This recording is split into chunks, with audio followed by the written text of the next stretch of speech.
Do you remember these? X-rays. They were the bane of my life when I was a junior doctor.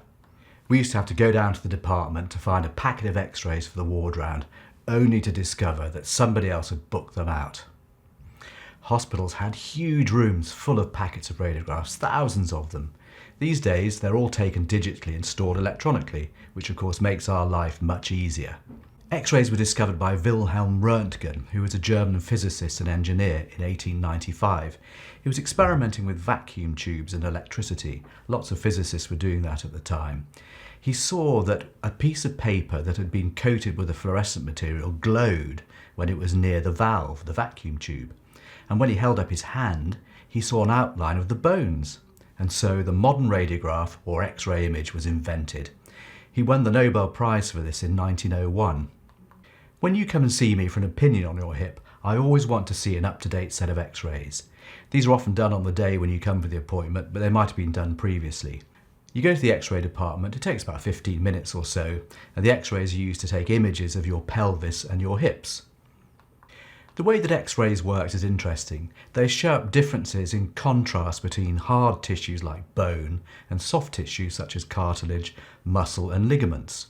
When we look at an X-ray, we want to see the contrast between these tissues because they give us lots of information about what's going on.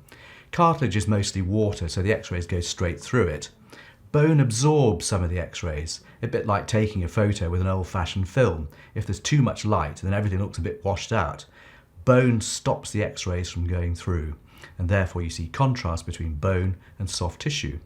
When I first look at an X-ray, I make sure of two things. Firstly, that it's yours, and secondly, what date it was taken. These are very important. When I'm looking at your hip joints, I'm looking for evidence of arthritis or other conditions around the hip.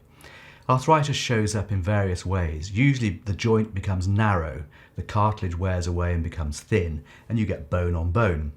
You can also see cysts and spurs of bone in and around the hip joint. These are the typical features of osteoarthritis. I also look at the shape and the density of your bones. That helps you to plan any operations that I'm going to do. It's also really important to have a methodical way of looking at X-rays so you don't miss anything. And that's crucial if you're looking for unusual things, maybe a stress fracture or even a tumour.